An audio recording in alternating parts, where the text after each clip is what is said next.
Hello दोस्तों। तो कैसे हैं आप लोग। दोस्तों आशा करता हूं कि आप सब स्वस्थ होंगे, ठीक होंगे। दोस्तों स्वागत है आपका आपके अपने YouTube channel hub of electrical knowledge में।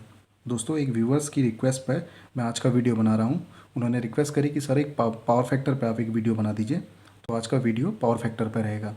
दोस्तों ऐसा नहीं है कि ये स्टूडेंट लाइफ में ही आपके पावर फैक्टर आपके काम आएगा। इफ़ अगर आप इंडस्ट्री ज्वाइन करते हैं तो इंडस्ट्री में भी एक महत्वपूर्ण सब्जेक्ट रहता है पावर फैक्टर। तो आइए पावर फैक्टर पर बात करते हैं। तो दोस्तों जो आज का टॉपिक है पावर फैक्टर एंड उसके टाइप, कि पावर फैक्टर क्या होता है और पावर फैक्टर कितने टाइप का होता है। दोस्तों पावर फैक्टर को समझने से पहले एक बार हम ये देख लेते हैं कि जो भी लोड होता है इस लोड को आपको चलाने के लिए वोल्टेज और करंट की ज़रूरत पड़ती है।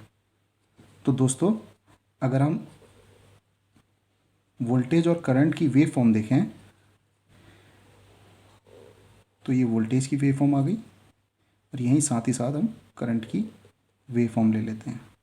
तो दोस्तों जो वोल्टेज और ये वोल्टेज हो गया, ये करंट हो गया। दोस्तों वोल्टेज और करंट के बीच में जो फेज डिफरेंस होता है इसको हम थीटा से लिख देते हैं। ये जो थीटा है इसी को हम लोग पावर फैक्टर बोलते हैं। कहने का मतलब है वोल्टेज और करंट के बीच में जो एक एंगल होता है उसी को हम पावर फैक्टर बोलते हैं। तो दोस्तों पावर फैक्टर को समझने से पहले आपको ये जानना ज़रूरी होगा कि लोड कितने टाइप के होते हैं, क्योंकि जितने टाइप के आपके लोड होंगे उतने ही टाइप के आपके पावर फैक्टर होते हैं। सो दोस्तों आइए लोड पे बात करते हैं। सो दोस्तों लोड 3 टाइप के होते हैं।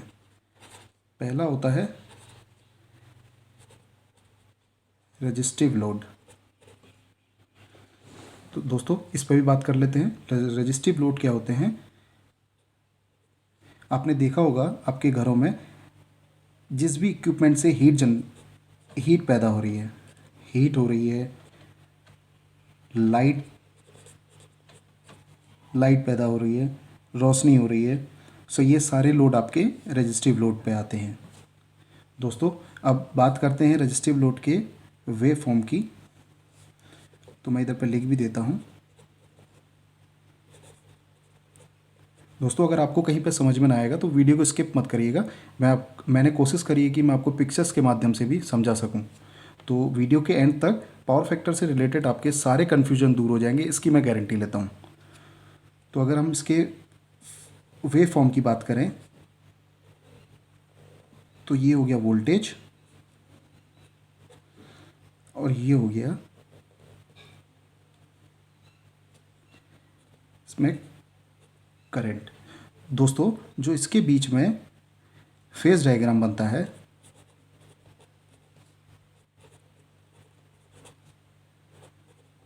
अगर आप बोल सकते हैं जो इनके बीच में फेज डिफरेंस होता है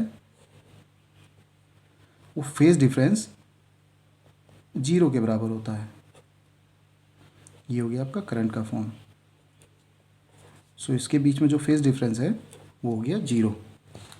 सो प्योर रेजिस्टिव लोड भी कोई नहीं होता, प्योर इंडक्टिव भी नहीं होता और प्योर कैपेसिटिव भी नहीं होता। तो दोस्तों आइए बात करते हैं रेजिस्टिव लोड पे, आगे बढ़ते हैं। तो इसका जो फेज डिफरेंस आ गया 0 आ गया, इसी को हम लोग यूनिटी पावर फैक्टर बोलते हैं।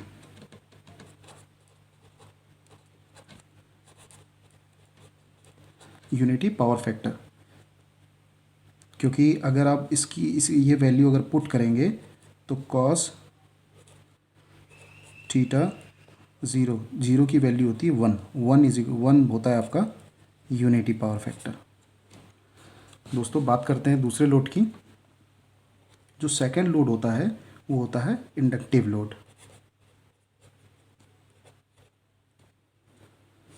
सो दोस्तों इंडक्टिव लोड की बात करते हैं। सो इंडक्टिव लोड पे जो आपका वेव फॉर्म होती है, अब देखिएगा,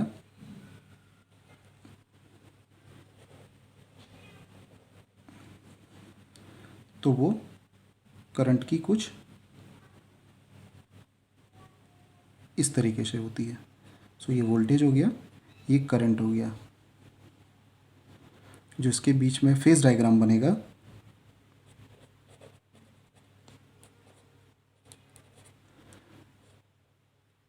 वो बनेगा दोस्तों, इसमें जो करंट है वो 90 डिग्री लैग कर रहा है, मतलब 90 डिग्री वोल्टेज से पीछे है। इसी को हम लोग लैगिंग पावर फैक्टर बोलते हैं।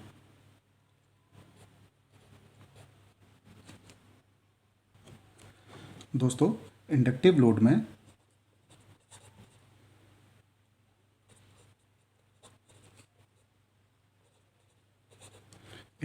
में आपका कॉइल्स वगैरह आ जाती हैं, जो भी रोटेटिंग पार्ट आ जाते हैं, जिस भी इक्विपमेंट के अंदर रोटेटिंग हो रहा है, रोटेटिंग पार्ट आ जाते हैं, ये सब आपके इंडक्टिव लोड के अंदर आते हैं। इसका बेस्ट एग्जांपल है आपका मोटर। आपके जो घर में समरसेबल मोटर लगी हुई है, या अगर आप इंडस्ट्री में वर्क करते हैं तो 3 फेस इंडक्शन मोटर है, सिंगल फेस मोटर है, ये सभी इंडक्टिव लोड के एग्जांपल हैं। अब दोस्तों तीसरे लोड के बारे में बात करते हैं,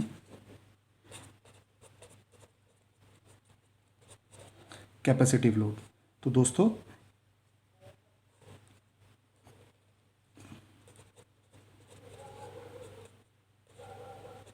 इसके वेव फॉर्म की बात करें तो जो आपका वोल्टेज का वेव फॉर्म है, ये वोल्टेज है, ये देखिए इसमें करंट की वेव फॉर्म आपकी ये रहती है। अगर इसके हम लोग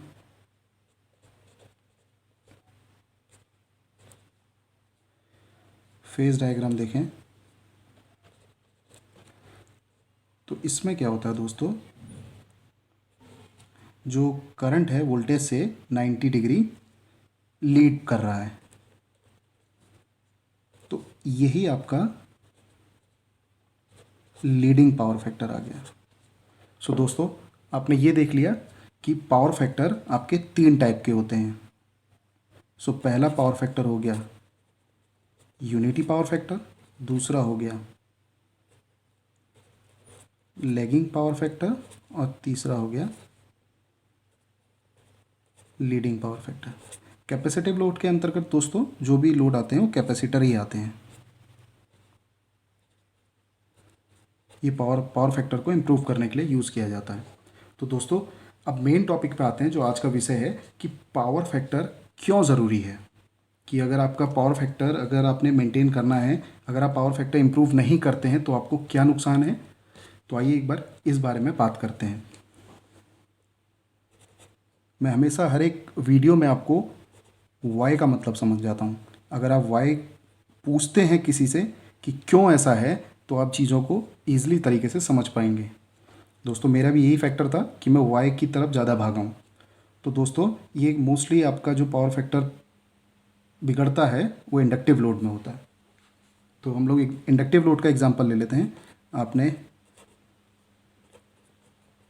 इंडक्टिव लोड उठाया, अब देखिए पावर फैक्टर इम्प्रूव करने की ज़रूरत क्यों है।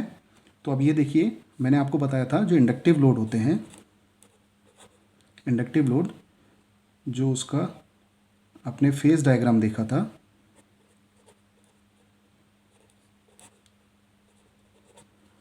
वो करंट क्या कर रहा था, आपका 90 डिग्री लैग कर रहा था। दोस्तों इधर पे 90 डिग्री लैग कर रहा है।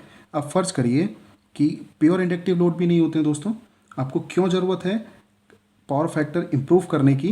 अब आप देखिए अगर आप पावर फैक्टर आप मान के चलिए, प्योर इंडक्टिव लोड तो नहीं होता, अब आप मान के चलिए इसमें मैं कुछ एंगल दे देता हूँ। ये एंगल आपका मान लीजिए 60 डिग्री है। तो दोस्तों आपने घर पे देखिए दोस्तों, अगर आपने घर पे फ़र्ज़ करिए आपके पास जो लोड है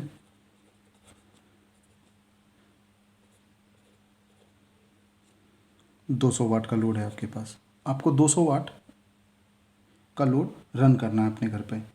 तो मैंने आपको बताया था cos power factor is equal to होता है active power divided by apparent power. तो दोस्तों जो एक्टिव पावर है, जो आपके पास आपका लोड है, ये आपकी एक्टिव पावर होगी। तो आपका एक्टिव पावर आपका, इसको आप KW डिवाइडेड बाई KVA हो गया। तो आपके पास एक्टिव पावर आपके पास 200 वाट है, आपने 200 वाट लिख दिया। और अब आप यहाँ पे देखिए एपेरेंट पावर आपको पता नहीं है, और जो आपका कॉस थीटा है वो भी आपने देखा कि आपका 60 एंगल पे है। तो कॉस 60 यहाँ पे लिख लेते हैं दोस्तों। ये आपने एंगल दिखाया था, मैं दोबारा यहाँ पे ड्रॉ कर देता हूँ 90 डिग्री। अब ये जो एंगल है आपने घटा के इसको 60 डिग्री कर दिया है। तो cos 60 की वैल्यू होती है 1/2, 0.5 या 0.5 ले लीजिए, 200 kVA। सो अब आप जब KVA कैलकुलेट करेंगे दोस्तों, तो जो आपकी वैल्यू आएगी ये आ गई आपकी 400 वाट। तो इसका मतलब ये हो गया दोस्तों,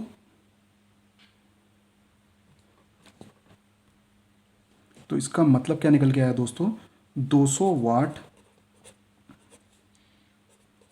के लोड के लिए आपका जो इलेक्ट्रिसिटी कंजप्शन है वो 400 वाट हो गया। सो सबसे बड़ी बेवकूफ़ी हुई अगर आप पावर फैक्टर इम्प्रूव नहीं करते हैं दोस्तों। तो इसीलिए हम लोग पावर फैक्टर, हम क्या कोशिश करते हैं दोस्तों, ये जो 90 डिग्री का एंगल है ये कम से कम रह सके, जो फेज डिफरेंस है वोल्टेज और करंट के बीच में वो कम से कम हो। अगर फ़र्ज़ करिए ये कॉस इसकी वैल्यू 0 होती है, तो कॉस 0 की वैल्यू होती है 1। अब 200 वाट का आपका लोड है, तो अब कॉस आप यहाँ पे वैल्यू पुट करिए 1, 200 डिवाइडेड बाई KVA। तो अब जब आपका KVA आएगा तो आपका वो आएगा 200 वाट, यानी 200 वाट के लिए आपका इलेक्ट्रिसिटी कंजप्शन 200 वाट ही रहा। ऐसा होता नहीं, कभी भी प्योर इंडक्टिव कोई नहीं होता। तो कोशिश करते हैं कि ये एंगल कितना कम से कम हो सके, इसलिए इस कैपेसिटर हम लोग यूज़ करते हैं। तो दोस्तों ये रहा आपका पावर फैक्टर। तो दोस्तों आशा करता हूँ कि आप इस वीडियो से काफ़ी कुछ समझे होंगे, काफ़ी कुछ आपके डाउट्स क्लियर हुए होंगे। अगर आपके कुछ भी डाउट्स रह जाते हैं तो आप कमेंट बॉक्स में मेरे को लिखिए, मैं कोशिश करूँगा कि उनको सॉल्व करके आपको जल्दी से जल्दी बता सकूँ। तो थैंक यू दोस्तों आज की वीडियो देखने के लिए, और ऐसे ही बने रहिए, मैं ऐसी ही इंटरेस्टिंग वीडियो लाता रहूँगा। Thanks for watching.